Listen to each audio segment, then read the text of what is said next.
Hello, everyone. Yesterday, I was lucky enough to be able to cast the Golden Gauntlet tournament, an official tournament held by Marvel Snap.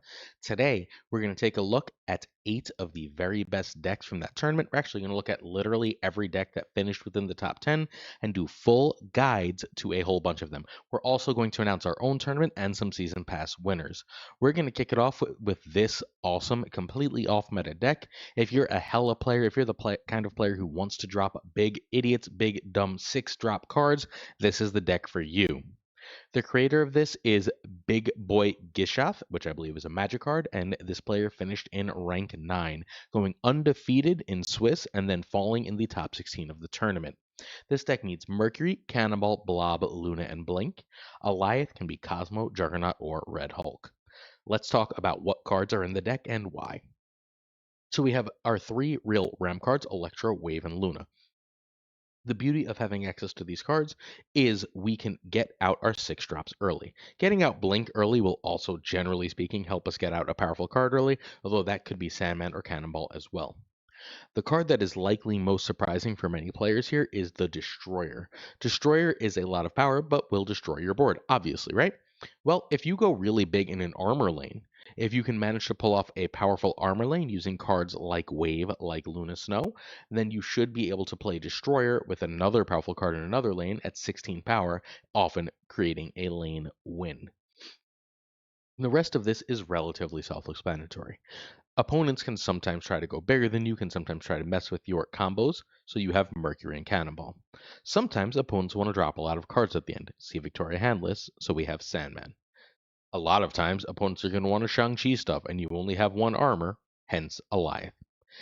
Outside of that, big idiots, go. This deck, you don't have a turn 1 play, so you pass on turn 1. Turn 2, Mercury or Armor. Mercury if you think you're going to Cannonball. Armor if you think you're going to Destroy. Turn 3, Luna over Wave over Electro. And look, if you skip 1 and 2, and you turn 3 Wave, and then you end up dropping Destroyer, you're totally. Turn 4, we're going Blink, or we can drop Destroyer. We can drop, do what we want. Shang-Chi, that invites extra vulnerability. Turn 5, we're going Sandman, Blink, or a 6. And then turn 6, it's either Blob or Alioth usually. But once in a while, thanks to Wave, thanks to an Electro that we've either blown up with Destroyer or gotten rid of through Blink, we can drop Cannonball and Mercury together. This list is kind of a monster. It's really, really fun, especially there is, as this video goes live, a hot location that makes this deck even better. It turns your 6s into 5s. Play this, win with it, enjoy it. You're going to have an absolute blast with this deck. Before we get to the next deck, I'd just like to let you know that we're giving away a Galactus First Steps this week. We've got 8 Galactus First Steps winners later this video. If you're interested in entering for this week, all you have to do is sub, like, and comment. That on any video will help you win. There is a specific question later to this video for you to comment on, though. In addition, if you like Marvel Snap tournaments, and you click this video, so odds are you do, if you're interested in competing in a league that is made for busy adults, so people will have time to compete, check out the Snap Judgments League. It's a part of our Patreon, so check out patreon.com/snapjudgments and join our Discord if you want to join. We are sponsored, as always, by the great topdeck.gg. A lot of the same people organized this, helped run this, as did the original Golden Gauntlet tournament, as have all the Golden Gauntlet tournaments. So if you're interested in checking out the Snap Judgments League, one of the biggest competitive leagues in Marvel Snap, please make sure you hit that and check that out. You have this week to enter, so make sure you do. Next up, we've got Orion Alt, who finished in rank 8 with Safety Blades deck. This is going to be the first of, I think, 4 decks that we're not going to do full breakdowns for here. We covered Safety Blades deck last week. Very simply, this was the first deck we featured the day after the new cards came out. So if you check last Wednesday's video, you will see a full guide to this deck. The only change is Safety replaced replaced Kitty Pryde with Mobius. Outside of that, it's the exact same deck. It's very powerful. The basic gist here is, as good as Invisible Woman is here, that's not what really wins you games. What really wins you games is putting the Thing in one lane and then using Juggernaut and like a Havoc or Athena on the last turn. Thing wins you one lane, Juggernaut wins you another. You go over the top, you win the game of Marvel Snap. It's just that simple. It's a beautiful list. I wish I was sorry, I don't wish. I guess I'm just kind of happy that a deck we featured was this effective. Speaking of decks we featured that were this effective, hey, remember Danish Hela? Our wonderful friend No Lux Given, who will be on our podcast this week. No Lux Given finished at rank 10 with Danish Hela. Danish is the Hela player in the world. He basically played Hela exclusively forever. The very first Hela list we featured on our channel from Danish, way like months and months and months ago, was a super giant, like pre super giant buff Hela list. Well, Danish Hela is now back on Supergiant. It crushed this tournament, finishing in rank 10. RNG ended up betraying a little bit, but props to our friend No Looks Given, who also won another smaller tournament, then finished in the rank 10 at this one. From there, we're going to go to Cizer's move deck, and we featured this again last week. So if you're interested, make sure you check that out. Cizer is the top player in the game, arguably. He's been number one on the Infinite Leaderboard 7 different times. He's top 5 basically every season. He's won major tournaments. He's an absolute monster. He lost to the eventual winner of the tournament. We'll get to that deck later. This list is fantastic. The big change that Cizer made for this tournament is he added Cannonball. He usually runs Craven. He decided to go with Cannonball for this tournament as a way to sort of get some extra disruption into the deck.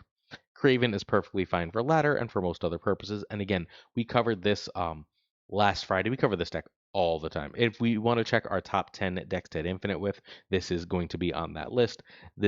We've covered this deck like 10 times on the channel. Size is a really, really good friend. Speaking of good friends, it's Chamo, MSL Chamo, another Snap Judgments Alliance player. One of, along with Cizer, is finished at rank 4 with this good stuff deck. This is a deck that he's been playing for a really long time. The big change he made after the Galacta and Gwenpool nerfs was he added Brood because just having Sinister wasn't enough, and he added Fastos because like we just need that extra power now in the list. This list has fundamentally existed in various forms since Surge came out, and has been an absolute top-notch deck in various forms since Surge came out. This is Chamo's good stuff. He's been as high as rank 2 on the Infinite Leaderboard with this. It's a monster of a deck, and again, one we've covered over and over on this channel. You can find it all over the place. The Fastos ad and the whatchamacallit, Brood ads, I think are absolutely brilliant here. Genuinely brilliant. Because you get the +2 on Sinister or Brood, and then that Sinister doubles that buff, Brood triples that buff, and you have Mr. Fantastic, Fastos, Gwenpool, and Galactic to give that buff. It's really great stuff. Killmonger helps you into the meta. Fenris Wolf lets you take their big powerful stuff. Everything about this deck absolutely sings. Props to Chamo for once more finishing near the top with an absolutely sick build. We go on to ask you to hit that sub, like, and comment before we go to our next full guides. From here out, every deck but one is getting a complete full guide, so let's go. If you love Marvel Snap content, if you want to know the best decks, hit that sub, hit that like, hit that comment. The next deck we're going to look at is from Butt. You should know Butt. Butt is one of our longtime friends. He is a 3-time, you heard that right, 3-time Snap Judgments League winner. He's an absolutely monstrous Marvel Snap player, and he always plays the weirdest and most off-meta stuff. This is the deck that Butt finished at rank, I believe, 7 with. He's, again, a fantastic player, and Agamotto is having a bit of a moment right now, climbing back into being a meta deck. You can find Butt for his rare streams. I believe he streamed 3 times ever at twitch.tv/ButtSquad888. Whenever Butt releases a deck, either Cam or myself, Cam Best or myself, or both of us end up featuring it. Butt's decks are always brilliant, but they're extremely hard to pilot. We need Agamotto, Kahori, Merlin, and Eitri for this list. Valentina and Iron Patriot give us a little beef, something really nice to do with the Agamotto Images of Icon spell, but Kate, Mirage, Cable are fine replacements. Gladiator and Copycat can be Negasonic and Mobius. I'd also be considering Werewolf by Night here. Mr. Fantastic could be Surge, and Hulkling can be Eliath. All right, so this is a specific tournament deck. I don't think I would take this on ladder, but what it fundamentally does is it uses the spells to be completely unpredictable and tell your opponent you cannot know my range. A bunch of the ways it does that are Agamotto spells, like on Kahori, can give even you an unlimited amount of power. Iron Patriot and Valentina are unknown cards that your opponent has to account for. Copycat, the opponent does not know what they're not going to get, you do, and then you get an extra powerful card out of that deal. Merlin can transform cards into more powerful things. Again, really, really good on things like Valentina and Iron Patriot. And then, of course, we have Emperor Hulkling, who can be any 6-drop. This is a deck that trades on that unpredictability, particularly when your opponent knows your deck list. That's the beauty of what this deck does. It is fairly straightforward. For all that, though, you basically play the most powerful thing you can each turn while trying to take advantage of your opponent's uncertainty over what you can be doing. Turn 1, you want Quinjet or Eitri, pending hand, if you've got a bunch of your I go into spells already. Please feel free to drop Quinjet. If not, you're going Eitri. Valentina will also make Quinjet better because if you don't have Merlin or Fantastic and you have Valentina, you can drop Quinjet Valentina into the 6-drop Valentina gives you on turn 3. Turn 2 is generally speaking, though, Merlin or Mr. Fantastic. You can go with Valentina or Iron Patriot. Turn 3, Gladiator or 2+1. Turn 4, Kahori or a combo of earlier plays. Turn 5, Agamotto spells. Generally speaking, this is either icon on like a Kahori or a generated card, or we can try and get extra energy for an explosive last turn. Turn 6, Juggernaut and Gladiator or Copycat, or we can do Draw and Kahori. And if we played the Bolts of Balthak spell, we can do so much more than that. As we continue on, one last look at this list, and we go on to if you're interested, please check out a stream. I will be streaming the new card tomorrow. Check out twitch.tv/PulseGlazer if you're so inclined. We stream a lot of great decks. We also stream our podcast live. We're about 3 to 4 days a week live if you're interested in coming to hang out. It's usually at about 8 in the morning Eastern, but the podcast is generally recorded at Friday nights at like 8. So come check it out. All right, next up. If you watched the tournament, your simple season pass questions, how'd I do casting? Did I do okay? I think, honestly, I did okay. I think I was good. I could have had a little more energy. I was a little tired. I think I did pretty well. I think Parry Mental was an absolute beast. I think everyone did amazingly, but I think Parry was an absolute king at it. So let me know what you thought about the casting if you watched it. If you didn't, that's totally fine. But it is, if you're interested in watching the tournament and all these decks, it is on Marvel, twitch.tv/Marvel Snap. From here, we're on to the next deck. Yep, Arisham finished in the top 8 once more. This is a sort of stranger version of Arisham. In particular, the cards that we don't usually see here are Merlin and Cassandra Nova. I really like the inclusion of Merlin. We have the extra energy, and we have plenty of cards we'd love to polymorph. So that's a really cool idea, while Cassandra Nova gives us play into Arisham Mirrors. This is from Scorched Ice, and it finished at rank 6. We need Arisham, Galacta, and Alioth for this list. Alioth is just a must for Arisham. I've resisted that for so long, but if you don't have Alioth, you just sort of end up getting Shong to death an awful lot. Also, Alioth on turn 5 is one of the more powerful things you can do. Galacta on turn 3 is so strong, there's not really a replacement in Arisham decks, and of course, for Arisham decks, you generally need Arisham. Legion is one of the best scam cards for tournaments and Arisham because you can play it on turn 4, but Hellion, Cannibal, Claw, and Vision are all acceptable replacements. Cassandra Nova is a decent power spike, and really honestly for mirrors, but Red Guardian and Juggernaut are fine. Merlin is great here. Fantastic, Iron Patriot, Cable, and Valentina are great here too. Mockingbird can be She-Hulk, because if you miss turn 3, you can Mockingbird on 4. And then Blob can be Galactus First Steps or Magneto. All right, so the Quinjet makes your stuff cheaper. There was a point where, well, I casted this deck's run where Quinjet was happening every single game, where it was like 5 or 6 games in a row, and it felt incredibly strong. Just the sheer amount of cost reduction that it was giving was absolutely backbreaking for opponents. Shadow King, Shang, and Enchantress are your little control package. They are the way to stop opponents from going over the top of you. Once they're used, though, they're kind of dead cards. Merlin really does help with that, while also giving you a way to get rid of bad locations. Cassandra's decent power weakens your opponent. She is probably the least important card on the deck, though. Galacta on turn 3 represents 12 power still. That's a lot of power. Playing her for even a 4/10 is great. It spreads out, it breaks a lot of your opponent's math. Legion is an incredible scam card that can win you games that you couldn't otherwise win. Negative is always prominent in tournaments or in Conquest. Legion's amazing for that. But things like playing Legion on the Kiln on turn 4 are backbreaking. Blob is just big. You got a lot of big stuff, so you play Blob because he's big. Replace him with a big thing and you'll be fine. Alioth is your big protection spell. Mockingbird is basically a free 9 in Alioth. Seems like a good thing to have. And then Arisham represents a bunch of extra energy. Turn 1, Quinjet. Turn 2, Merlin. Turn 3, Galacta over Cassandra. And you might notice I'm going a little faster with this. It's because it's Arisham and the turn by turn is sort of nonsensy, right? Turn 4, Legion or Galacta. Mockingbird as she fits. Turn 5 is 6. Turn 6, another 6 or a control card. Props to this player for coming up with an Arisham list that really works. We don't need Thanos anymore. We don't need Agamotto anymore. You just do the good stuff now. We're back to the consistency being better with Thanos not starting in our hand, but Arisham remains a very powerful card, especially in a tournament or conquest setting. Next up, if my current stream schedule is not working for you, please do check out the stream team where some of our wonderful friends stream Marvel Snap. Today is Monday, so around 7 p.m. Eastern, Gregor2424 should be streaming. Go check him out. He also casted the tournament and crushed it yesterday. Props to my friend Gregor. Next up, we've got the deck that finished in the In second place, this is our second place deck. It was absolutely sick. This is what many, including myself, consider probably the best regular deck in the game, the best ladder deck. It is counterable, largely with Supergiant and a deck we'll see shortly, but it was the deck that finished in the number 2 spot. Props to Detonator 10 for the great finish. Athena, Mr. Fantastic, the Fantastic Car, and Invisible Woman. First steps for Fantastic Invisible, all needed. If you don't have Prodigy, you can run Frigga. Prodigy is better for this, but Frigga's fine. Surge can be Merlin, and Hydrobob can be Black Cat. All right, let's talk. Sunspot is your end of turn invisible, one of your end of turn invisible woman cards. Your end of turn invisible woman cards are Sunspot, Havoc, and Athena.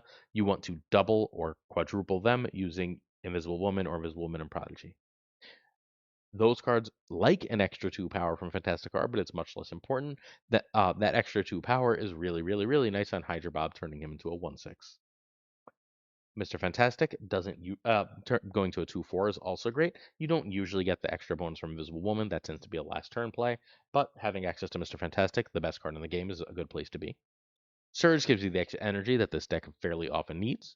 Juggernaut and Negasonic give you a control card to play with your Havoc or Athena to steal the game. Mobius says, I don't really want to lose to negative. Negative and other things like it are the things that go over the top of this list, so no thank you. And we talked about Invisible Woman, Prodigy, and Fantasticar. Fantasticar is severely underrated. If you play Sunspot, Bob, and Athena, or Sunspot, Bob, and Fantastic, that's a 4/13. That's bigger than Galacta. This card is extremely slept on. It's Series 4. If you can get it right now, you absolutely should. So again, this finished in number 2. Turn 1, Bob over Sunspot. Turn 2, Fantastic over Surge over Athena. Turn 3, Invisible Woman over 2/1 over Mobius. And basically, whenever you get Invisible Woman, that's when you're snapping here. Turn 4, Car or copy Invisible Woman with Prodigy. Turn 5 is the same basic thing as 4, and if we have extra energy, we're adding Havoc or Sunspot. And then turn 6, we're going Negasonic or Juggernaut, and another end of turn card. Sometimes if we play Sunspot, we'll just sort of like play just like Havoc and pass here, and then do the quadruple trigger of Invisible Woman. This list is absolutely disgusting. And again, if I had to pick the single best list for ladder right now, it's probably this or a version like this within a card or two. It's an absolute monster of a list. The opponent has to be specifically playing stuff to counter it. A lot of the meta is, but the opponent has to specifically be playing stuff to counter it. Our season pass winners are on screen. Breadman5306, Randy Moy, Joe with God, Remy Snap, Tiger Eye, Bishkona, Hey, it's Mr. E and Shiba Churro. You all won a Galactus First Steps. Please do reach out to me on Discord is probably the best way at BlueSky on Discord if you're interested in claiming your prize. You can also reach out on Twitter or through email as you prefer. Congrats to our winners. Remember, we're giving away another this week. We're almost at the number 1 deck, but Quido finished rank 4 in it with a deck that is two or three cards different than the first place deck. So rather than cover both, we're just going to say congrats to Quido at rank 4. This list is still a monster. If everyone's doing a bunch of Invisible Woman stuff like that previous deck, being able to go Iron Man and Mystique and then have things like Carter and Moonstone as backup plans is going to win a lot of games. And that's fundamentally the principle of this deck. It says, I go bigger. Right? Everyone cut Enchantress in order to run other things. You saw a lot of Shang. We haven't seen any Enchantress in the top. And so this deck absolutely cooked. But the winning deck is this deck from Fox. Fox absolutely crushed the meta with this. He was able to beat the number 1 deck by using that Electra. The number 2 deck by using that Electra. That Electra was a stroke of genius that actually turned the tournament. There's this other trick that we'll talk about when we do the card by card that is unbelievable, and you won't believe me until you actually see it. This deck eliminated Cizer. It eliminated the other top 4 deck, the other ongoing deck, and it beat the Invisible Woman deck. It is a deck that you're probably going to see on ladder. The great Regis Kilbin already covered this. I think Cam mentions it in his top 10 decks. It's all over the place right now. You need to know about this deck. So this deck needs Cannibal, Mercury, Moonstone, Carter, Sam, and Goliath. I know that's a lot of stuff. I don't know. Gorgon can beat Dagger. All right. Ready? Ant-Man gets big. Electra says no to Sunspot and things like Black Cat and Hydra Bob. Being able to get rid of those cards is an extraordinarily powerful thing to do. In the Cizer matchup, the Electra being able to hit Human Torch was a major factor in how he had to play that match. Goliath is just keyword big here. Goliath and Moonstone in particular are often a huge combo. Mercury looks like it's here for Cannonball. That's a bit of a misnomer. It's not here for Cannonball, but what it's actually here for is Moonstone. Because if you put Moonstone on Mercury, you can now move your Moonstone. That's an amazing way to get Moonstone into a lane that has something like Captain America, or into the front of a lane where you drop a card like Captain Carter, and that's how you get ungodly big lanes that your opponent can't mess with. What's more is if Moonstone's in one lane and Mercury's another, you can move Mercury to Moonstone and on the same turn, move Moonstone to another location. That's ridiculous, but it works because someone just did it to me on ladder like an hour ago. But you get Mercury over to the Moonstone location where you fairly often end up cannonballing, and now you're moving Moonstone over to be on top of a Goliath Captain America lane where you are utterly untouchable. It's completely bonkers how good the synergy is and how little we've been playing it. Sam Wilson is just decent power. Two ongoing bodies in the ongoing deck is a must have. Gorgon is the swing spot of swing spots here. It is not remotely important. It is here because occasionally you run into Thanos or Arisham. If you do run into Arisham, you can basically auto snap going Gorgon into Moonstone unless they drop the Mobius, and then you're adding +2 to all their cards, and you're ridiculously crushing them. It's a nice tool to have, but not like massive. Also pretty damn good against Victoria Hand, which is great, but not featured today. Captain Carter is a nice power spike with Spectrum, with Captain America. In general, really goes well with those two, and also great with Moonstone. Especially insane with Moonstone with the Mercury trick, where if at the end of the game you're going to not play Cannibal, you move Moonstone into the front, put Carter behind it, and then all of a sudden your Carter is getting +6. And then whatever you play next to that Carter, right, is going to get the +8 from both Carter, the 8 from Carter, and the 6 from Moonstone. So it's getting +14. It's a lane winningly, backbreakingly strong play. You don't need to do any of that silly extra stuff, though, because Steve Rogers is just a giant power buff to this deck. Again, insane, especially with Moonstone, but really, really nice with Carter as well. Cosmo protects your stuff, although Shang is your main threat here. Because like there's just not a lot of enchanters out there right now, but being able to protect yourself from Shang, especially when you do silly Captain Carter stuff, is very important. We've talked about Moonstone throughout. She's probably the best card in the deck. Cannonball, if you're running Mercury, you might as well, is fundamentally the entire logic here, right? Why not just get a free win sometimes from Cannonball? And then Spectrum is a board-wide buff. Turn 1 Ant-Man, turn 2 Mercury equals Sam over Goliath. Turn 3 America or Carter, turn 4 Moonstone, and Moonstone is a snap over 2/2. Turn 5, we almost always want a 3/2. We can Cannonball a reasonable amount of the time if we have a good kill. Turn 6, Cannonball or Spectrum, we want to do the move Moonstone trick in order to make ourselves a huge unbeatable lane. This deck is once more disgusting. Huge props to Fox for making the Mercury Moonstone thing a meta trick. It's insane how good it is. It's insane how strong it is. It and Elektra won this tournament. Congrats to Fox for this off-meta amazing answer that crushed this Marvel Snap Golden Gauntlet tournament. That's it for today. If you're interested in supporting the channel or joining the Snap Judgments League, check out patreon.com/snapjudgments. Whether you do or not, make sure you keep it here tomorrow where we will go over the new card, Frankie Ray Nova. Certain to support on our Patreon come with on-air thanks. Thanks to Jonesy Snap 22. Thank you to Abigail Keeson, Mandatory Burnout, Regardless, LAB Inc., I Am Frostman, Hota Navarrete, Prime Bryant, Ryan Burke, and Ryan Woodsnap, Ren Wrench, Gopher Kev, Keldor, Caretix Lee, Koire, Kazushi, Archangel 3K, Black Dahlia, Pyrofrost, The Goat Seeker, Code, Hollowed Synth, Nick, Absolute Shannon, Dirt Tea Casual, Dark Moogle, Mr. Kerfuffle, Cables, Ginger Prime, Philly, Philip Rakovich, Haplo, Kenny Loggins of the Danger Zone, The Bizza, Black Jeebus 23, Extras V, and Skippy G, Jessica Gamble, Mr. Slush Death, The King of Bros, The Great Kazoo, Werewolf, KFC Hoda, Clam, Colonel Forbin, Rob Sylvan, David G. Wingfield, Steven, Brian Kaufman, Tristan H. Martin, Jason B., Matt V., Corwin, John Q., Jimmy McHugh, Yestout, Ace Age, One Big Man, Milk Up, Cactus Jack, Reetzer, Steve O, Yo Marco, Ted Bro, Kid Pro Joe, Snap Decisions Joe, Pickety Boom Bop, Bricks to Click, Green Goblin, Unibot V2, Flan 56, Spectrum X, Woot, Only Fox, Matt H, DJ Mike Jinx, No Frickin' Flex, Nick the Greek Geek, Toxic Soul King, Zodric 74, The King of Canada, JJ, Denman, Falcon, Fopthor Newman, Two Ties, The Great Lord Devs, The Pirate King Tucker, and of course, Gunny T, where the T stands for he ran that tournament like a monster. Thanks for watching, everyone, and I'll see you tomorrow for more Snap Take. If you're on the Patreon, by the way, the exclusive video will be coming out relatively soon too. Peace.